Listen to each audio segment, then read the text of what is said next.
మయా తతమిదం సర్వం జగదవ్యక్తమూర్తినా మత్స్థాని సర్వభూతాని నచాహంతే శ్వవస్థితః. రాజవిద్యా రాజగోహ యోగంలో శ్రద్ధ లేనటువంటి పురుషులు నన్ను చేరలేరు అని చెప్పాడు. చెప్పిన తర్వాత ఈ జగత్తు తను ఈ రెండింటికి ఉండేటువంటి సంబంధాన్ని చెప్తున్నాడు. మయా తతమిదం సర్వం జగత్ అవ్యక్తమూర్తిన మత్స్థాని సర్వభూతాని నచ అహంతేషు అవస్థితః. ఈ జగత్తంతా కూడా నేను వ్యాపించి ఉన్నాను, మొత్తము నా నుండి వచ్చింది, నేను ఈ జగత్తంతా కూడా ఉన్నాను. ఎలా ఉన్నాను ఈ జగత్తులో? అవ్యక్తం వచ్చిన, కనిపించకుండా ఉన్నాను. అంతటా నేనే ఉన్నాను, కానీ నేను ఇక్కడే ఉన్నాను అన్నట్టుగా కనిపించడం లేదు. సర్వము కూడా కనిపించినటువంటి స్థితిలో నేను వ్యక్తమై ఉన్నాను, కానీ ఉన్నటువంటిది మాత్రము నేనే. ఈ జీవులన్నీ కూడా నాలోనే ఉన్నాయి, సర్వభూతంలో కూడా నా యందు ఉన్నాయి, నేను వాటిలో లేను. మత్స్థాని సర్వభూతాన్ని, నా యందు సర్వభూతములో ఉన్నాయి. తేషు అహం న వ్యవస్థిత, వాటిల్లో నేను నా అవస్థిత, వాటిల్లో నేను లేను. అంత చిత్రంగా చెప్తున్నాడు చూడండి. ఇవన్నీ నాలో ఉన్నాయి కానీ నేను వాటిల్లో లేను. అంటే ఇంతకు పైన ఏం చెప్పాడు? సర్వము నేనే వ్యాప్తి చెందున్నాను అన్నాడు. అన్ని చోట్ల నేనే ఉన్నాను, ఈ జీవులన్నీ నాలోనే ఉన్నాయి, కానీ నేను వాటిల్లో లేను. మరి అన్ని చోట్ల వ్యాపించినటువంటి వాడు ఆ జీవుల్లో, నాలోనే ఉన్నటువంటి జీవుల్లో ఎందుకు లేకుండా ఉంటాడు అంటే, వాటిల్లో మీరు అనుకుంటున్నట్టుగా నేను లేను, వాటిల్లో నేను లేను అనేటువంటి ఉద్దేశము ఆయనది ఏమిటంటే, వాటి మీద నేను ఆధారపడి లేను, నా మీద అది ఆధారపడి ఉన్నాయి. వాటిల్లో నేను లేను అనడంలో, వాటిల్లో నన్ను వెతికితే అక్కడ నేను లేను, వాటిల్లో మాత్రమే నేను లేను. నా యందు విన్నాయి కానీ వాటిల్లో లేను, అన్నిటిలోనూ వ్యాప్తి చెంది అవ్యక్తముగా నేను ఉన్నాను. మాస్టర్ గారు చాలా చక్కటి ఉదాహరణ చెప్పారు. కుండలో మట్టి ఉందా, మట్టిలో కుండ ఉందా? అంటే మట్టిలో కుండ ఉన్నది అనేటువంటిది నిజము, కుండలో మట్టి ఉన్నది అనేటువంటిది అసత్యము. అంటే కుండలో మట్టి ఉండడం అసత్యం అలా అవుతుంది అంటే, అసత్యం అని కాదు, అది పూర్తిగా సత్యము కాదు. అంటే కుండలో కనుక మట్టి ఉంటే కుండకు ఉండేటువంటి లక్షణాలన్నీ కూడా ఆ మట్టికి ఉన్నట్టుగా మనం భావించాలి. ఉదాహరణకి పెద్ద కుండ, చిన్న కుండ, వెడల్పుగా ఉన్నటువంటి కుండ, సన్నగా ఉన్నటువంటి కుండ, ఇటువంటి రకరకాలైనటువంటి పేర్లతోటి మనము బట్టాన్ని చెప్తుంటాం. ఈ చెప్తున్నటువంటిది దేని గురించి చెప్తున్నాం మనం? కుండలో ఉన్నటువంటి మట్టి గురించి చెప్తున్నామా, కుండకు ఉండేటువంటి ఆకారం గురించి చెప్తున్నామా? అంటే కుండకు ఉండేటువంటి ఆకారం గురించి మాత్రమే మనము మాట్లాడుతున్నాం.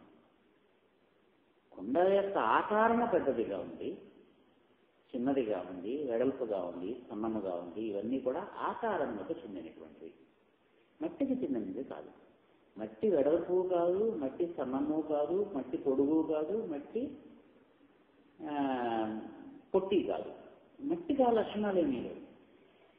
మట్టి ఒక ఆకారాన్ని పొందినప్పుడు ఆ ఆకారానికి ఆ లక్షణాలు ఉంటాయి. అంటే మనం ఆకారంతో కనుక కుండని మనం గుర్తిస్తే మట్టిని గుర్తించినట్టు కాదు. అందుకని నువ్వు జీవిని కనుక నువ్వు చూసి భగవంతుడు ఈ జీవి అని అంటే, అందులో ఉన్నటువంటి భగవంతుడిని నువ్వు చెప్తుంటే సరే, ఈ జీవికి ఉన్నటువంటి లక్షణములు మాత్రమే భగవంతుడివిగా నువ్వు అనుకుంటుంటే మాత్రం కాదు. అందుకని నేను అందులో పుట్టి పొడుగు సన్నము లావు అనేటువంటి లక్షణములతోటి నన్ను చెప్దామంటే అవి నేను కాదు, అందులో నేను లేదు. అవి ఎక్కడున్నాయి? వాటిల్లో నేను లేను, నాలో ఉన్నాయి. నా నుండి ఏర్పడినటువంటి, మట్టి నుంచి ఏర్పడినటువంటి కుండ కొన్ని లక్షణాలతో ఉంటుంది. ఈ కుండ కొన్ని లక్షణాలతో ఉంటుంది, ఆ కుండ ఇంకొక కొన్ని లక్షణాలతో ఉంటుంది. ఇది మన ఇంట్లో ఉన్నటువంటి కుండ, అది వాళ్ళ ఇంట్లో ఉన్నటువంటి కుండ. ఇది మన ఇంట్లో ఉన్నటువంటి దేవుడు, అది మన వాళ్ళ ఇంట్లో ఉన్నటువంటి దేవుడు, ఇది మన ఇంట్లో ఉన్నటువంటి మట్టి, ఇది వాళ్ళ ఇంట్లో ఉన్నటువంటి మట్టి అని మనం అంటే మట్టిగా మనం దాన్ని చూసినప్పుడు దానికి ఏకత్వం ఉంటుంది, ఒకటే ఉంటుంది, దానికి లక్షణములు ఏవి ఉండవు. ఆ లక్షణాలు ఏంటో దానికి ఉంటాయి. కుండలుగా ఉన్నప్పుడు భిన్నమైనటువంటి లక్షణాన్ని కలిగి ఉంటుంది. కానీ మనం ఏం చూస్తాం? కుండని మాత్రమే చూస్తాం, కుండలో ఉన్నటువంటి మట్టిని చూడం. ఎందుకని? కుండలో మట్టి అవ్యక్తముగా ఉంది కాబట్టి. మన కళ్ళకు ఆ కుండకు చూసినటువంటి రంగు కనిపిస్తుంది, కుండకు ఉన్నటువంటి పరిమాణము కనిపిస్తుంది, వెడల్పు, ఎత్తుల ఇలాంటివి. ఇంకా కుండకు ఉండేటువంటి మిగిలినటువంటి లక్షణములు ఏవో కనిపిస్తాయి, దాంట్లో ఏం పోసాను, ఏముంది అనేటువంటివి. కానీ కుండలో ఉన్నటువంటి మట్టి మనకు కనిపిస్తుంది, దాన్ని మనము చూడలేము. కుండలో ఉన్నటువంటి మట్టిని నేను చూస్తాను అంటే కుండ ఉండకూడదు. కుండని భద్ర కొడితే కనిపిస్తే మట్టి అనేటువంటి రూపంలోకి వెళ్ళదు. కుండగా ఉన్నప్పుడు నువ్వు మట్టి ఉంది అని కనిపించేటువంటి స్థితిలో లేదు. మట్టి ముద్దగా చేసేటప్పుడు ఆ కుమ్మది చేసేటప్పుడు ఉండేటువంటిది ఉత్తి మట్టి ముద్దే. దాంట్లోంచి ఒక కుండం చేసి పక్కన పెడితే దానికి రంగులో అవి చూస్తే ఈ మట్టి మనం చూస్తున్నటువంటి ఈ మట్టి అందులో ఇంకా కనిపించదు. దానికి ఆ కుండ యొక్క ఆకారమే ఉంటుంది. అందుకని ఏమంటున్నాడంటే నాలోంచి కుండ వచ్చింది, కుండలో నేను లేను, కుండలో నువ్వు నన్ను చూడలేదు. నన్ను చూడాలంటే మళ్ళీ ఈ రూపంలో కావాలి. కుండలో ఉన్నటువంటి నేను అవ్యక్తమైనటువంటి రూపంలో ఉన్నాను, నీకు వ్యక్తముగా కనిపించేటువంటి స్థితిలో నేను లేను. అందుకని ఇవన్నీ నాలో ఉన్నాయి. ఈ మట్టిలోంచి నువ్వు కుండం చెయ్యి, పూజ చెయ్యి, ఇంకొకటి ఏదైనా ఆకారం తయారు చేయి. ఈ ఆకారాలన్నీ ఎక్కడున్నాయి? మట్టిలో ఉన్నాయి. ఆకారాలలో మట్టి లేదు. ఆ ఆకారాలలోనే మట్టి ఉంది అని అనుకుంటే అందులో మాత్రమే భగవంతుడు ఉన్నాడు అనేటువంటి నువ్వు ఒక గోడకు కొట్టినటువంటి మేకులాగా నొక్కేస్తావు. ఈ కుండలో భగవంతుడు ఉన్నాడంటే ఈ కుండలోనే ఉన్నాడేమో అని మనం భావిస్తాం, పక్కన ఉన్నటువంటి కుండలో లేడేమో అనుకుంటాం. అంటే అది నిజం కాదు, అది స్పష్టంగా చెప్తున్నాడు. అందుకని నేను అన్ని చోట్ల ఉన్నాను, వీళ్ళందరూ నాలో ఉన్నారు, నాలోంచి వస్తున్నారు, నాలోంచి రకరకాలైనటువంటి రూపాలను తీసుకుని, రకరకాలైనటువంటి లక్షణాలను తీసుకుని, రకరకాలైనటువంటి గుణములతోటి వీళ్ళందరూ కూడా బయటికి వస్తున్నారు. నువ్వు వాళ్ళందరినీ చూస్తున్నావు, వాళ్ళల్లో ఉన్నటువంటి నన్ను చూడటం లేదు. నువ్వు వాళ్ళని చూసినప్పుడు వాళ్ళల్లో నేను లేను. ఎందుకంటే నువ్వు ఉన్నటువంటి ఆకారాన్ని నువ్వు చూస్తున్నావు, నన్ను చూడటం లేదు కాబట్టి. నన్ను నువ్వు చూడాలి అంటే వెనక్కి వచ్చేటువంటి స్థితిలో చూడాలి. అందుకని చాలా చక్కటి ఉదాహరణతో మాస్టర్ గారి మొత్తాన్ని చాలా సులభంగా మనకు వివరించేశారు. మత్స్థాని సర్వభూతాన్ని, నాలో సర్వమైనటువంటి భూతంలో ఉన్నాయి. ఏదైనా నాలో ఉంది, నాలో నుంచి వస్తూ ఉన్నది. ఇంకా చాలా చక్కగా చెప్పారు. భగవంతుడిలో మనం ఉన్నాము అని అనుకుంటే వెంటనే మన భావన ఎలా ఉంటుందంటే మన కడుపులో ఉండేటువంటి నులి పురుగుల్లాగా మనం లొకలొకలాడుతూ భగవంతుడు అనేటువంటి వానిలో మనం ఉన్నాము అని చెప్పి మనం అనుకుంటాము. అలా మనల్ని ఆయన అనేటువంటి ఒక పెట్టెలో, ఆయన అనేటువంటి ఒక తొట్టెలో మనం అందరం పడి కొట్టుకుంటున్నాము. ఇది కాదు ఆయన చెప్తున్నటువంటిది. నాలో మీరున్నారు అని అంటే మనం అలా అనుకుంటున్నాం, ఆయన ఉన్నాడు, ఆయనలో మనం ఉన్నాం, మనమే ఆయనే. ఆయన కేవలం మనకు ఆధారంగా ఉన్నాడంటే మన కొట్టుకుని మనం కింద పడిపోకుండా ఉన్నాం. మన గొడవలు మనవి, మన వాదనలు మనవి, మన దృష్టి మంది, వాడికి మనకి పడకపోవడం మనదే, వాడంటే ఇష్టం వీడంటే ఇష్టం లేకపోవడం, ఇవన్నీ మనం ఇందులో ఉండేటువంటివన్నీ కొట్టుకుంటున్నాం. అలా మన లేము, సమస్తములోనూ వ్యాపించి ఆయన ఉన్నాము. ఆయన ఆధారముగా మనమున్నాము. కానీ మనలో ఆయన లేడు అని అన్నప్పుడు మనం గుర్తుపెట్టుకోవాల్సింది, ఆయనను అంటిపెట్టుకుని మనం ఉన్నప్పుడు విడిగా లేము, ఆయన యందు మనము నిలిచమై ఉన్నాము. అది చెప్పాడు. మయా తతమిదం సర్వం, ఈ సమస్తము కూడా నేను వ్యాపించి ఉన్నాను. అవ్యక్తమూర్తిన, అవ్యక్తముగా ఉన్నాను. ఇందులో ఎక్కడున్నానంటే మీకు కనిపించేటువంటి స్థితిలో కనిపించేటట్టుగా లేదు. ఎందుకంటే కుండగా ఆకారాన్ని పొందిన తర్వాత ఇంకా మట్టిగా ఉండడం అనేటువంటిది ఉండదు. ఆ కుండకు ఉండేటువంటి ప్రయోజనం ఏదైతే ఉందో అదే దాని గుర్తి, అదే దాని యొక్క విశిష్టత, దాని రూపంలోనే ఉంటుంది. ఒకసారి జీవుడుగా ఆయన వచ్చిన తర్వాత ఆ జీవుని యొక్క కథ ఏదైతే ఉంటుందో అది అలా సాగుతూ ఉంటుంది. అందులో అవ్యక్తముగా ఉండి ఈయన పనిచేస్తూ ఉంటాడు, అలాగలాగా నడిపిస్తూనే ఉంటాడు. ఆయన్ని దర్శించాలి అని అంటే ఆ వెనక్క ఈ రూపములు ఇవన్నీ వదిలిపెట్టేసి వెనకాల ఉన్నటువంటిది ఏదైతే ఉందో దాంట్లోకి వెళ్ళాలి. ఇంకొకటి కూడా చెప్పారు, కుండలోనే మట్టి ఉంది అని అనుకుంటే కుండ బద్దలైపోయినప్పుడు ఏమిటి అవుతుంది మరి? ఆ కుండే మనం మట్టి, ఆ కుండే భగవంతుడు అని అనుకుంటే ఆ కుండ బద్దలైపోతే అప్పుడు మరి భగవంతుడు లేడా? అప్పుడు కూడా మట్టి ఉంది కదా. అంతేదా? దానికి మనకి ఏమని చెప్తారంటే తర్కశాస్త్రంలో ఉన్న దాంట్లోనూ పూర్వ అభావము, రాగభావము, పశ్చాదభావము అంటారు. కొన్ని వస్తువులు పూర్వం ఉండవు, పుట్టిన తర్వాత నుంచి ఉంటాయి, అంతకు ముందు లేదు.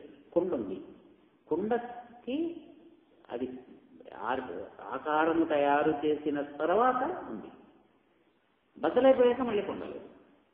మట్టి కుండకి పూర్వము ఉంటుంది, కుండ బద్దలైపోయిన తర్వాత కూడా ఉంటుంది. అందులో ఉన్నటువంటి మట్టి ఏమీ అయిపోదు, అది అలాగే ఉంటుంది. ఆకారం ఉండదంటే మట్టి మట్టిగానే ఉంటుంది. మట్టి ఎప్పుడూ కూడా ఉంటుంది, దానికి పూర్వము ఉంటుంది, తర్వాత ఉంటుంది. మానవుడికి ఇటువంటి వస్తువులకి, జీవులకి, వీటన్నిటికీ ఏమిటంటే ముందు లేదు, పుట్టడానికి ముందు లేదు. ఇవి ఎక్కడున్నారో వాళ్ళకి తెలియదు. వీటి రూపాలు పోయిన తర్వాత మళ్ళీ తెలియదు, అవి ఎక్కడున్నాయో తెలియదు. అంటే ఆ మధ్యలోనే వీటి యొక్క స్థితి. భగవంతుడు అలా కాదు, ముందు ఉంటాడు, ఇందులోనూ ఉంటాడు, తర్వాత ఉంటాడు. అంటే మొత్తము వ్యాపించినటువంటి వాడు ఆయన. అంటే సమస్తము నేను వ్యాపించి ఉన్నటువంటి వాడను.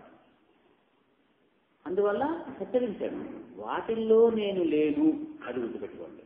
నాలో ఉన్నాయి కానీ వాటిల్లో నేను లేను. అంటే వాటిల్లో నేను లేనంటే భగవంతుడు లేడు అని కాదు, వాటిల్లో మాత్రమే నన్ను చూద్దాము అనుకుంటే అలాగ నేను లేను. నచ మస్తాని భూతాని తస్య మే యోగమైశ్వర్యం భూతభృత్ నచ భూతస్థో మమాత్మానుభూత భావన. పైన చెప్పిన దాన్ని మళ్ళీ చెప్పాడు. నాలో అవున్నాయి, వాటిల్లో నేను లేను అనగానే నన్ను ఆధారముగా చేసుకునేవన్నీ ఉన్నాయేమో అని మీరు అనుకుంటారేమో. అంటే ఒక గోడకి చిలక్కోయో కొట్టి మనం దానికి చొక్కాలు తగిలించినట్టుగా భగవంతుడు అనేటువంటి దాన్ని ఆధారంగా చేసుకుని మనం అందరమైనా వేలాడుతూ ఉన్నాము అని అనుకుంటే అలా కూడా కాదు అన్నాడు. నాలో ఉన్నాయి అని అంటే నా యందు వాటి యొక్క గుణములు, వాటి యొక్క లక్షణములు ఇవన్నీ ఉన్నాయి. ఇందాక చెప్పినట్టుగా మట్టి అనేటువంటిది ఉంటే మట్టిలో మనము చెయ్యగలిగినటువంటి రూపములు ఎన్నైతే ఉంటాయో అవన్నీ మట్టిలో ఉన్నాయి. ఇంతవరకు చేయనటువంటి కొత్త కొత్త రూపములు ఏవైనా మన బుర్రలోకి వస్తే అవన్నీ కూడా మట్టిలో ఉన్నాయి. ఆ మట్టిలోంచే మనము తీస్తాం. అందుకనే శిల్పి రాయి నలాగా చెప్తాడు అంటే రెండు రకాలుగా చెప్తారు. అక్కర్లేనటువంటి భాగాన్ని తొలగిస్తే శిల్పం ఏర్పడుతుంది అంటారు. శిల్పి రాయిని చెప్పేటప్పుడు ఏం చేస్తాడు, అతని మనస్సులో ఉన్నటువంటి ఆకారం ఏదైతే ఉందో ఆ ఆకారం రావడం కోసం అక్కర్లేనటువంటి భాగాన్ని తొలగిస్తాడు, కావలసినటువంటి భాగాన్ని తొలగించడు. ఇక్కడ తలకాయ రావాలి గుండ్రంగా అంటే ఈ పక్క ఉన్నటువంటిది ఆ పక్క ఉన్నటువంటిది ఉలితో చెట్టుబడేస్తాడు. అప్పుడు ఆ గుండ్రం పక్క అక్కడికి ఉంటుంది. దాంట్లో కన్ను కావాలి, కంటి చుట్టూ ఉండేటువంటి భాగాన్ని తొలగించేస్తే అక్కడ కన్ను మనకు ఏర్పడుతుంది. మనం కూడా సాధనలో ఏం చేయాలంటే భగవంతుడు మనలో ఉండాలి అంటే అక్కర్లేనటువంటి తొలగించేసుకుంటూ వెళ్ళిపోవాలి. తొలగిస్తే ఆయన మిగులుతాడు. అదే ఆయన్ని పట్టుకొచ్చి అక్కడ నిలపాలి అంటే కుదరదు. మనలో ఉన్నటువంటి ఆయన ఎక్కడుంటాడు, ఆయన ఉన్నాడు. ఎప్పుడు కనిపిస్తాడు? ఆ ఉన్నటువంటి అక్కర్లేనటువంటి చెత్తంతా మనం పక్కకి ఇటు అటు అటు అటు ఏరేస్తే బియ్యం నుంచి రాళ్ళు ఏరినట్టుగా అలాగలాగ తొలగించుకుంటూ వెళ్ళిపోతే ఉండేది శిల్పం. ఇక రాయిలో ఉన్నటువంటి ఆ శిల్పము శిల్పికి కనిపిస్తుంది, మనకు కనిపించదు. ఎప్పుడు కనిపిస్తుంది? అనవసరమైనటువంటి భాగాలని తొలగించుకుంటూ వెళ్ళిపోతే అప్పుడు మనకు కనిపిస్తుంది. ఆహా, ఇందులో ఇంత చక్కటి శిల్పం ఉందా అనేటువంటిది. భగవంతుడు కూడా ఆ రాజమంలో ఉంటాడు. ఎప్పుడైతే ఒక గురువు పెద్దవాళ్ళ యొక్క స్పర్శ ద్వారా మనం అనవసరంగా చేసుకున్నటువంటి భాగం ఏదైతే ఉందో అదంతా మనం తొలగించుకుంటూ వెళ్ళిపోతే ఒక చక్కటి శిల్పము ఏర్పడుతుంది. అందుకని శిలలోంచి శిల్పం అనేటువంటి దాన్ని చెక్కాలి అంటే శిల్పము మనము చెక్కము. నిజానికి శిల్పములో అనవసరమైనటువంటి భాగాన్ని తొలగించడం అనేటువంటిది చేస్తాం. గురువు కూడా వచ్చి అదే చేస్తారు. కొత్తగా ఆయన చేసేటువంటిది ఏమీ ఉండదు. ఆయన మనమేమో మార్చేయడం ఏమి ఉండదు. మనలో ఉన్నటువంటి దాన్ని ఇటు అటు సర్దుతాడు అంతే. అదే వస్తువు అదేదో ఉంది, వాడి పిల్లవాడు ఆ ఇల్లు ఏదో ఉంది, అవన్నీ ఉన్నాయి, వాటితో చేయలేకపోతున్నాడు. మనం వచ్చి తల్లో తండ్రి వచ్చి ఏం చేస్తారు, ఈ తీసి అక్కడ తీసి ఇక్కడ ఇళ్ళలాగా పేరిస్తే చక్కగా ఆకారం ఆ ఇల్లు ఏదో ఏర్పడుతుంది. పిల్లవాడికి తెలియక ఇది అక్కడ పెట్టుకున్నాడు, అది ఇక్కడ పెట్టుకున్నాడు, వాడు ఉన్నటువంటి దాన్ని సర్దుకోవడం చదవలేదు. ఈయన ఏం చేస్తాడు, తల్లిదండ్రులు వచ్చి వాటిని సర్ది అక్కర్లేని ఏవైనా తీసి పక్కన పెడతారు. గురువు కూడా చేసేటువంటిది అంటే సర్దుబాటు చేస్తాడు తప్పిస్తే కొత్తగా ఆయన చేసి పెట్టేటువంటిది ఏమీ లేదు. అందుకనే అంతా నీలోనే ఉంది, నీలోనే ఉంది, నువ్వు చూసుకొని గిట్టుబాటు చెప్పేదంటే అదే ఆయన చెప్తున్నాడు. ఇవన్నీ నాలోనే ఉన్నాయి అంటే నన్ను ఆధారం చేసుకుని వేరుగా లేరు, నాకు ఇలాగ వేలాడుతూ ఏం లేరు, వాడు నా యందు నేనుగా ఉన్నాయి, వాటిల్లోంచి అలాగా వస్తూ ఉంటారు. అందుకని చాలా గొప్పగా చెప్తున్నాడు ఇక్కడ ఒక రకంగా. ఏమన్నాడు, నటి మస్తాని భూతాన్ని పశ్చిమే యోగం ఐశ్వర్యం. అయ్యా ఏం చెప్పాను నేను, నాలో ఇవన్నీ ఉన్నాయన్నాను కదా, నాలో కూడా లేవు. చూడు నా గొప్పతనం, పశ్చిమే యోగం ఐశ్వర్యం, నా వైభవం ఐశ్వర్యం, నా వైభవము ఆ యోగము, నా వైభవం అనేటువంటి యోగాన్ని చూడు, నేనంటే ఏమిటో చూడు, నాలో కూడా లేవు అవి. అంటే నాలో ఉన్నాయి అని చెప్పాను, ముందు చెప్పాలి కాబట్టి నీకు తెలియాలి కాబట్టి అలా చెప్పాను. నిజానికి అవి నాలో కూడా లేవు, అంటే నాలో వేరుగా లేవు. నేను నాలో ఉన్నాయి ఇవన్నీ కూడా సమస్తము అని అనగానే నువ్వు నన్ను ఆధారముగా చేసుకుని ఉన్నాయి, వాటిల్లో నేను లేను అంటే నాకు వేలాడుతూ ఎలాగో ఉన్నాయేమో అని అనుకుంటావేమో, అలాగా లేవు. ఎలా ఉన్నాయి, భూతభృత్ అహం, నేను వీటన్నిటినీ కూడా ధరించేవాడిని కానీ భూతస్థ నా, నేను వీటిల్లో ఉన్నటువంటి వాడిని కాను, వాటిల్లో నేను లేదు, వాటన్నిటినీ ఆధారంగా నేను ధరిస్తున్నాను. అంటే ఇందాక చెప్పినటువంటి దాంట్లోనే ఈ కుండ ఇవన్నీ కూడా మట్టిలో ఎక్కడో కుండలు అన్నీ కూడా తప్పిపెట్టున్నాయేమో, ఒక్కొక్క కుండ మనం తీసుకోవడము అలాగేమీ లేదు. నాలో ఉన్నాయి అయితే ఇవన్నీ కూడా తవ్వితే కనిపిస్తాయేమో, ఒక కుండ కావాలంటే అక్కడ తవ్వుకోండి, అక్కడ కుండ ఉంటుంది, మీకు ఒక పూజ కావాలంటే తవ్వుకోండి పూజ ఉంటుంది. ఇలా కూడా కాదు, అంటే నా యందు అవన్నీ కూడా రకరకాలుగా పేరుకులు పేరు చేసి ఉన్నాయి, అవి నువ్వు తీసుకోవడము అనేటువంటి దాని కింద కూడా కాదు. వాటిని నేను ధరిస్తున్నాను, వాటి యొక్క సమస్తమైనటువంటి రూపములను గుణములను వీటన్నిటినీ కూడా నేను ధరిస్తున్నాను. వీటిల్లో అవన్నీ నా యందు అలాగా మిడితమై ఉన్నాయి, వాటిల్లో నేను లేదు. అది నువ్వు గుర్తుపెట్టుకో అన్నాడు. ఇవన్నీ కూడా నా యందు ఉన్నాయి, వాటిని నేను ధరిస్తున్నాను, కానీ వాటి యందు నేను వాటిని ఆధారముగా చేసుకుని నేను లేను. ఎలా ఉన్నాను, మమాత్మ భూత భావన. మరి ఎలా ఉన్నాను నేను, మరి వాటి యందు భావముగా ఆత్మతోటి నేను ఉన్నాను, నా ఆలోచనగా నా రూపముగా అవన్నీ ఉన్నాయి. అంటే నా నుండి పుట్టినటువంటి ఒక ఆకారంగా ఉన్నాయి. శిల్పం ఎక్కడుంది, రాయిలో శిల్పం ఉంది. ఆ శిల్పాన్ని ఎవరు దర్శిస్తారు, శిల్పి దర్శిస్తాడు. నేనేం చేస్తున్నాను, శిల్పములాగా వీళ్ళని దర్శిస్తున్నాను. ఇవన్నీ ఎక్కడున్నాయి, నాలోనే ఉన్నాయి, నా యందు భావనగా ఉన్నాయి ఇవన్నీ కూడా. వాటిలో నేను లేను. శిల్పంలో శిల్పి కనిపించడం మనకి, శిల్పం ఎక్కడుంది, శిల్పిలో ఉంది. చెక్కేటువంటి వాడిలో ఆ శిల్పం ఉంది, ఆడేటువంటి వాడిలో ఆ పాట ఉంది. పాటలో గాయకుడు లేడు, ఈయన యందు ఆ పాటలో ఏమి కల్పనలు చేయాలి, ఏం చేయాలి, ఇదంతా ఈయనలోంచి వచ్చినటువంటి సృష్టి. ఆ పాట, ఈ పాట అంతా ఎక్కడుంది, గాయకుడిలో ఉంటుంది. పాటలో గాయకుడు ఉన్నాడా అంటే పాటలో గాయకుడు ఉండడు, ఉంటాడు, అవ్యక్తంగా ఉంటాడు. ఆ వేసేటువంటి ఒక గమకంలోనూ దేంట్లోనూ ఆయన అప్పుడప్పుడు అలాగే దర్శనమిస్తూ ఉంటాడు. అంతేగాని ఈ పాటలోనే గాయకుడు ఉన్నాడు అన్నట్టుగా కాదు. నాలో అంటే అలాగా వస్తున్నాయి, నా భావనగా వస్తున్నాయి, వాటి యందు సమస్తముగా మిళితమై నేనున్నాను. అంతేగాని నన్ను అంటిపెట్టుకునే ఉన్నాయంటే నాలో ఉన్నాయి. పాడక పూర్వం ఆ పాట ఎక్కడుంది, గాయకుడిలో ఉంది. ఆ గాయకుడిలో ఎలా ఉంది అంటే గాయకుడిగా ఉంది. శిల్పాన్ని చెక్కక ముందు ఆ శిల్పం ఎక్కడుంది, శిల్పి యొక్క మనస్సులో ఉంది, శిల్పిలో ఉంది. శిల్పిలో ఎలా ఉంది, ఒక భావనగా ఉంది, ఆ శిల్పిగా ఉంది. ఈ భావనని వేరు చేయడం అనేటువంటిది ఉండదు. నీలో ఎక్కడుంది పాట చూపించు అంటే పాఠం చూపించు, నీలో ఎక్కడుంది ఆ సుఖం అనేటువంటి భావన అంటే చూపించడం, ఆలోచన అనేటువంటి దాన్ని చూపించడం. మనమంతా ఎక్కడున్నాము? భగవంతుని అని ఉన్నాం. ఎలా ఉన్నాం? భగవంతుని యొక్క ఆలోచనగా మనం ఉన్నాం. అంతేగాని వేరే వేరే రూపాలుగా మనం లేదు. ఒక పాట ఎలాగైతే గాయకుడిలో ఉంటుందో, ఒక చిత్రం ఎలాగైతే చిత్రకారుల్లో ఉంటుందో, ఒక వంటకం చేసేటువంటి వాళ్ళలో ఉందో, ఆ ఉన్నటువంటి వస్తువులన్నీ ఉంటాయి. ఆవిడ వంట చేస్తూ ఉంటుంది. వంట చేసినటువంటి ఆ వంటకం పూర్తయిన తర్వాత ఇదంతా ఎక్కడుంది అంటే ఆ వస్తువుల్లోనే ఉంది. కానీ వస్తువులుగా ఉన్నప్పుడు ఈ వంటకం లేదు. వంటకముగా కూడా ఆవిడ యొక్క భావనలో ఉంది. ఎంత వేయాలి, పోపు ఏం చేయాలి, ముందేం వేయి చేయాలి, ఇవన్నీ కూడా ఒక భావనలో ఉన్నాయి. ఆ భావనకు ఒక రూపం ఇస్తే అది బయటకు వచ్చింది. దీంట్లో ఆ వంట చేసేటువంటి ఆవిడ లేదు. ఆవిడ యొక్క భావన మాత్రమే అలాగా వస్తుంది. అంటే దీన్ని చెప్పాడు. అది నా ఐశ్వర్యుడు. నువ్వు మళ్ళీ నాలో ఇవన్నీ ఉన్నాయంటే నాలో ఇలా విడివిడిగా చిన్న చిన్న గుంపులు చేసుకుని ఎక్కడో ఉన్నాయి అని అనుకుంటాము. అది కూడా కాదు.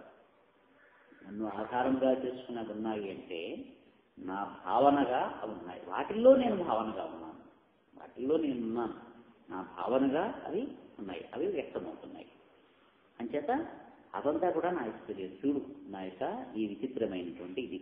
అంచేత మాస్టర్ గారు దీన్ని ధ్యానం చేసుకోమన్నారు. ఏమని ధ్యానం చేసుకోమన్నారంటే నా యందు సమస్తము ఉన్నది అని ధ్యానం చేసుకోమన్నారు. ఈ చూస్తున్నటువంటి విశ్వం మొత్తము కూడా నా యందు ఉంది, నా యందు ఉంది అని చెప్పి ధ్యానం చేయమన్నారు. కృష్ణుడు చెప్పాడు కాబట్టి సమస్తము ఆయనలో ఉంది, ఆయనలో ఉందని ధ్యానం చేయకండి అన్నారు. కృష్ణుల్లో ఉంది, సివివిలో ఉంది అని ధ్యానం చేసుకోకూడదు. మనలో ఉంది సమస్తము అని ధ్యానం చేయాలి. సమస్తము నాలోనే ఉంది, నాలోనే ఉంది, నాలోనే ఉంది. ఈ సృష్టి మొత్తము నా నుంచి వ్యక్తమవుతోందని ధ్యానం చేయండి. ఆ స్థితిలో ధ్యానం చేయగలిగితే ఆయన ఉన్నటువంటి స్థితి అవుతుంది. ఆయన ఎందుంది, ఆయన ఎందుంది అంటే మనం ఆయన కంటే వేరుగా ఉంటాం. ఈ ధ్యానం చేసేటువంటి వాడు ఎక్కడున్నాడు? వేరుగా మనం ఎక్కడో ఉండి ఆయనలో సమస్తము ఉంది అని చెప్పి. అంటే ధ్యానం చేయాల్సినటువంటిది ఆ మొత్తము వాక్యము అదొక మంత్రము అన్నారు. మత్స్థాని సర్వభూతాని, నా యందు సమస్తమైనటువంటి జీవులు ఉన్నారు. వీళ్ళంతా నాలో ఉన్నారు, వీళ్ళంతా నాలో ఉన్నారు అని చెప్పి ధ్యానం చేయాలి. అప్పుడు ఏమిటవుతుంది? వాళ్ళకి మనకి ఒక అభేదమైనటువంటి ఒక స్థితిని మనము పొందడానికి వీలుంటుంది. ఈ సమస్తము భగవంతుల్లో ఉంది. ఈ సమస్తంలోనూ భగవంతుల్లో నేనున్నాను, శేషారావు గారు ఉన్నారు, వీళ్ళున్నారు, వాళ్ళు ఉన్నారు అనుకుంటే మనం విడిగానే ఉంటాం. ఈ శేషారావు గారు వీళ్ళంతా నాలో ఉన్నారు అనుకుంటే శేషారావు గారికి నాకు ఒక అవ్యక్తమైనటువంటి ఒక అనుబంధం అనేటువంటిది ఏర్పడుతుంది. ఆయనకి నాకు తేడా లేదు అనేటువంటి ఒక భావన వస్తుంది. మేమంతా వీళ్ళు అందులో ఉన్నాము, ఒక గదిలో ఉన్నాము, ఊళ్ళో ఉన్నాము అనుకుంటే ఎవరికి వాళ్ళలో ఉంటాం. అంటే సమస్తము నాలోనే ఉంది, ఈ సమస్తము నా నుంచి ఉద్భవించింది అనేటువంటి స్థితిలో ధ్యానం సాగాలి అని చెప్పి చెప్పారు. అది ఆయన చెప్తున్నాడు. ఇదే ఇందులో ఉండేటువంటి రహస్యం నుంచి ఏం రహస్యం లేదు. మిగతాదంతా చెప్పుకుంటూ వస్తారు. అది వివరిస్తాడు, ఇది వివరిస్తాడు. మధ్యలో ఒక వాక్యం చెప్తాడు ఆయన. ఆ వాక్యం పట్టుకుంటే చాలు. అది ఒక జీవితానికి ఒక వాక్యం చాలు. ఇలాంటివి 2-3 వాక్యాలు ఇందులో ఇలాగా చెప్పుకుంటూ వచ్చాడు ఆయన. అని చెప్పి ఒక్కొక్క ఆ వాక్యాన్ని ఎక్కడైతే వస్తాయో దాన్ని చెప్పాడు. చెప్తూ ఆయన చాలా సంతోషించిందంటే ఫస్ట్నే యోగం ఐశ్వర్యం ఎంత ఆనందంగా చెప్పాడు. చూడు నా వైభవం అంతా ఇది అంటే నువ్వు అర్థం చేసుకోవాల్సినటువంటిది ఏదైతే ఉందో ఇది ఒక మంత్రం అన్నారు అని.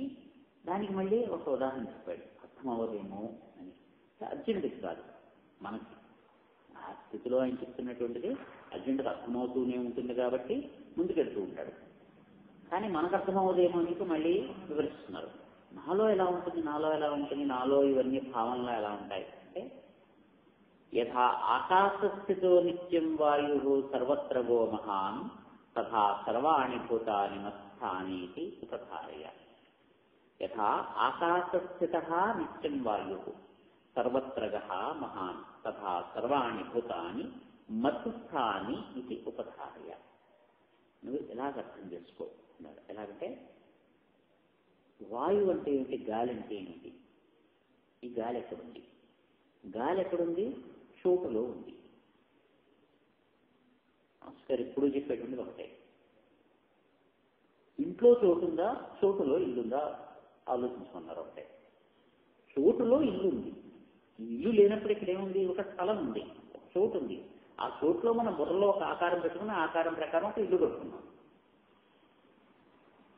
ఈ ఇంట్లో కూడా ఏముంది? మళ్ళీ చోటే ఉంది. సృష్టి అంటే ఏంటి అన్నారు? భగవంతుడు ఉంటాడు, ఆయన నుంచి సృష్టి వస్తుంది. అందులో ఎవరుంటారు? మళ్ళీ ఆయన ఉన్నారు. ఈ చోట్లో, ఈ జాగాలో మనం ఇల్లు కట్టుకున్నాం. ఇంట్లో ఏముంది? మళ్ళీ జాగా ఏముంది? అంటే చోటు ఉంది, చోట్లో ఇల్లు ఉంది, ఇంట్లో ఉన్నటువంటిది మళ్ళీ చోటే. ఈ మధ్యలో వచ్చినటువంటి ఇల్లు ఒక సృష్టి, ఒక భూమండలం, ఒక సౌర కుటుంబం, ఏదైనా సరే అందులో ఉన్నటువంటిది ఏమిటి? ఆయనే. ఆ ముందే ఉంది, ఇప్పుడు అదే ఉంది. అక్కడ అప్పుడు చోటే ఉంది, ఇప్పుడు చోటే ఉంది. చోటు తగ్గిపోవడం ఇది అది ఏమీ లేదు, ఎప్పుడూ అదే అలాగే ఉంటుంది. ఇక్కడ ఇంట్లో చోటు ఉండడం కాదు, మనలో భగవంతుడు ఉన్నాడు కాదు, మనం భగవంతుడిలో ఉన్నాం. ఇంకా చెప్తారు. పడవ పెడుతుంటే పడవలోకి కొంచెం నీళ్లు వస్తూ ఉంటాయి. నదిలో పడవ ఉంది, పడవలో నీళ్లు ఉన్నాయి. ఈ నీళ్ళు ఎక్కడి నుంచి వచ్చాయి? నదిలోంచి వచ్చినటువంటి నీళ్ళే. ఆ నీరే ఇక్కడ ఉంది. మధ్యలో ఒక పడవ ఉందంటే ఈ పడవ లేకపోతే ఈ నీరు ఆ నీరు ఒకటే. అంటే సమస్తము ఆయనలోనే ఉంది, చోటులో ఇల్లు ఉన్నట్టుగా. ఇంకా ఈయన ఇంకొక ఉదాహరణ చెప్పాడు. ఆకాశములో వాయువు ఉన్నట్టుగా. వాయువు అంటే ఏమిటి? ఆకాశం అనేటువంటి స్థితి నుంచి చిన్న స్పందన కలిగి కదలిక ఏర్పడితే అది వాయువు అవుతుంది. ఆకాశమే కదిలితే వాయువు అవుతుంది, కదలకపోతే ఆకాశంగా ఉంటుంది. తరంగ స్థితిని పొందినప్పుడు ఆ చోటుకి వాయువు అని పేరు. అలా కాకుండా ఉంటే ఆకాశం. అంటే వాయువు ఎక్కడ ఉంటుంది? ఆకాశంలోనే ఉంటుంది. ఆకాశంలోంచే గాలి అనేటువంటిది పుట్టొస్తుంది. గాలి ఎక్కడి నుంచి వస్తుంది? అక్కడ చెట్లు ఊగితే గాలి వస్తుంది. ఆ ఊగడానికి కారణమైంది గాలే కదా. గాలి వీస్తే చెట్టు ఊగుతుంది, చెట్టు ఊగితే మనకు గాలి వస్తుంది. మరి ఈ గాలి ఎక్కడి నుంచి పుట్టింది అంటే ఒక ప్రకంపన, ఒక స్పందన, ఏమీ లేనటువంటి ఒక దాంట్లో ఒక చిన్న కదలిక. కదిలితే అది ఏమిటవుతుంది? గాలిగా వస్తుంది. దాన్ని ఏమని చెప్పారు? నిశ్చలముగా ఉన్నటువంటి ఒక సరస్సులో ఒక చిన్న రాయి పడితే ఒక చిన్న ప్రకంపన వస్తుంది. అదేం చేస్తుంది? పక్కన ఉన్నటువంటి దాన్ని వస్తుంది, పక్కన ఇంకొక అలంకి వస్తుంది, ఇంకొకటి వస్తుంది, ఇంకొకటి వస్తుంది, ఒడ్డు వరకు ఇలాగ మనకి ఇది వస్తుంది. ఒక చిన్న కదలిక అన్నమాట. అలాగే ఆకాశంలో చిన్న కదలిక వస్తుంది. ఆ కదలిక ఏం చేస్తుంది? అలాగలాగలాగా మనకు భూకంపాలు అలాగే చెప్తున్నారో అలాగే ఎక్కడో చిన్న భూమి అడుగుని ఎక్కడో చిన్న ఒకసారి ఇలాగా అనుకుంటుంది కదా. అనుకుంటే అది అలాగే ఆ పగులు అలాగా పైకి వచ్చి పెద్దదిగా వస్తుంది. అలాగే ఆకాశంలో ఒక చిన్న కదలిక, చాలా చిన్న కదలిక వస్తుంది. అది అలాగలాగలాగలాగా వ్యాపించి గాలిగా వాయువు కదిలినప్పుడు అది వాయువు. కదలని స్థితిలో ఆకాశం. ఆకాశమే ఇప్పుడు రాయి విసిరినప్పుడు వచ్చినటువంటి అలలు నీరే, కొత్తగా వచ్చినటువంటివి ఏమీ కాదు. ఆ రాయి ఏం చేస్తుంది? ఆ చోటుని, ఆ నీళ్ళని, ఆ స్థితిని చెదరగొట్టింది, కొంచెం కదిపింది. అక్కడ ఉన్నటువంటి వాటిని ఇలా అంది. అదేం చేస్తుంది? పక్కదాన్ని ఇలా అంది, అది పక్కదాన్ని ఇలా అంది, ఇలాగ అనుకుంటూ వచ్చాయి. అప్పుడు ఒక వేగం వస్తుంది వాటికి. ఆ నిశ్చలంగా ఉన్నటువంటి దాంట్లో మనం ఏదైనా వేస్తే కదలకుండా ఉంటుంది, ఒక కాగితం పడ వేస్తే. అదే ఇలా కదులుతున్నప్పుడు ఏం చేస్తుంది? దీంతో అలాగా కదులుతుంది. అలాగా వాయువు అంటే కదిలేటువంటి ఆకాశము, కదిలేటువంటి చోటికి వాయువు అని పేరు. అంటే వాయువులో ఉన్నటువంటిది ఏమిటి? ఆకాశమే ఉంది, ఇంకోటి ఏమీ లేదు.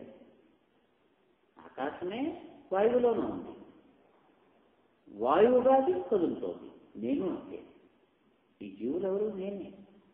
కదలకుండా నేను అలా యోగస్థితిలో, శ్రీ మహావిష్ణువు యోగస్థితిలో ఉన్నట్టుగా ఉంటే ఆకాశంలో ఉంటాడు. కదిలితే వాయువులాగా ఈ ప్రపంచంలో ఉంటాను. మళ్ళీ కాసేపు కదలక కాకపోతే మళ్ళీ నేను యోగస్థితిలో వెళ్ళిపోతాను. ఇంతే అంటారు. ఆకాశము గాలి, కాసేపు గాలి వేసినాము మళ్ళీ ఆగిపోవడం. ఈ గాలి అక్కడి నుంచే వచ్చింది, మళ్ళీ ఆగిపోతుంది. ఈ సృష్టి నాలోంచే వచ్చింది. కాసేపు సృష్టి దానికి సంబంధించిన రోజు చేసుకుంటుంది పనులు, మళ్ళీ ఆగిపోతుంది. అంటే నేను మళ్ళీ నిద్రలోకి వెళ్ళిపోయినట్టు. కానీ ఇది చెప్పాడు. యథా ఆకాశస్థిత, ఆకాశంలో ఉన్నటువంటి వాయువు సర్వప్రజ మహాన్ అన్ని చోట్లకి వ్యాపిస్తుందో అక్కడ పుట్టి ఆ వాయువు అలాగలాగలాగా ఆకాశము కంట వేరుగా అనిపిస్తూ మనకి కదులుతూ ఉంటుంది, అన్ని చోట్లకి వ్యాపిస్తూ ఉంటుంది. అది నిత్యము ఆకాశంలోనే ఉంది, ఎప్పుడూ ఆయన అక్కడే ఉంది, మనం ఎప్పుడూ ఆయనలోనే ఉన్నాం.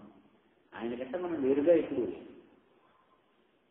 స్థితిలో అదే లేదు, చిన్న మార్పు స్థితిగా, నీళ్ళగా ఉండేటువంటి స్థితి, మంచు గడ్డగా ఉండేటువంటి స్థితి, నీటి ఆవిరిగా ఉండేటువంటి స్థితి, అన్నీ దానిదే, అన్నీ నీరే.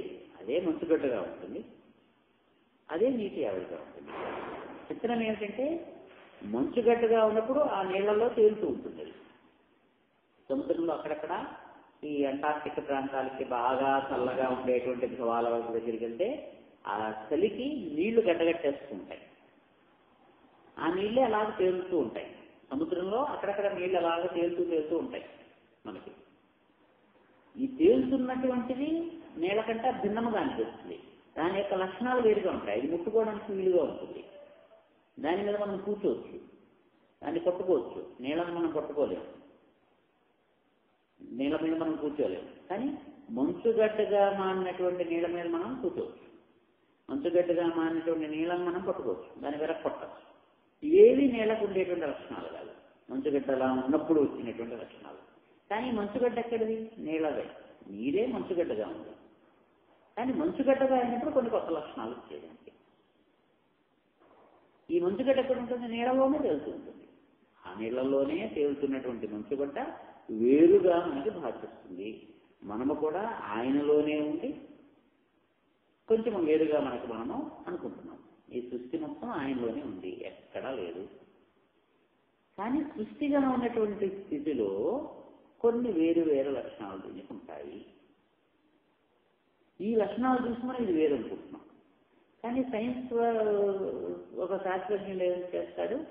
నీరున్నా H2O అంటాడు, మంచుగడ్డన్నా H2O అంటాడు, నీటి ఆవిరన్నా H2O అంటాడు. వాడు ఒకే శాస్త్రం అన్నాను, అన్నిటికీ కూడా నీరన్నా ఏదన్నా సైంటిఫిక్గా ఒకటే. స్థితి భేదం, అవస్థాభేదం అంతే. అది ద్రవ్యస్థితి, ఇది వాయుస్థితి, అది ఘనస్థితి. స్థితి మార్పు అంతే తప్పిస్తే పదార్థం ఒకటే. భగవంతుడు కూడా అంతే, మనము స్థితి మార్పు అంతే, కానీ మనము భగవంతుడు ఒకటే. స్థితి మార్పు వల్ల లక్షణాలలో భేదం వస్తుంది. కొంచెం ఆ ముందుండేటువంటి కొన్ని లక్షణాలు ఇప్పుడు ఉండవు, కొన్ని కొత్త లక్షణాలు కనిపిస్తాయి. ఈ లక్షణాలన్నీ కూడా ఈ స్థితికి చెందినవి మాత్రమే, ఇవి తాత్కాలికమే. ఈ మంచుగడ్డగా ఉన్నప్పుడే దానికి ఆ బరువు అనేటువంటి ఘన పరిమాణం అనేటువంటివి ఇవన్నీ కూడా ఉంటాయి. మళ్ళీ నీళ్ళగా ఉన్నప్పుడు మళ్ళీ ఇవన్నీ కూడా ఉండవు. అంచేత యథా ఆకాశస్థితో నిత్యం వాయు సర్వత్ర గోమహాన్, అన్ని చోట్ల వ్యాపించేటువంటి వాయువు ఆకాశములోనే ఎలాగైతే ఉన్నాడో అలాగే తథా సర్వాణి భూతాని మతస్థాని ఉపధారయ, అలాగే ఈ సమస్తమైనటువంటి భూతములు జీవులు కూడా నాలోనే ఉన్నారు అని చెప్పి నువ్వు అలాగే ధారణ చెయ్యి అన్నాడు. దీన్ని అలాగే ధ్యానం చేసుకో, ఇవన్నీ నాలోనే ఉన్నాయి అని చెప్పి. కానీ నేను వాటిల్లో అదిగా మాత్రమే లేను. నీళ్లలో ఉన్నటువంటి మంచుగడ్డలో మాత్రమే నీళ్ళు ఎక్కడున్నాయి మనకి? ఆ నీళ్లు కనిపించేవి అవి అవ్యక్తంగా ఉంటాయి. అంటే నేను వాటిల్లో ఉన్నాను, అదిగా ఉన్నాను, కానీ అవి మాత్రమే నేనుగా లేను. ఇది ఇలాగే ధ్యానం చేసుకో. స్వస్తి ప్రజాభ్య పరిపాలయంతాం న్యాయేన మార్గేణ మహీమహేష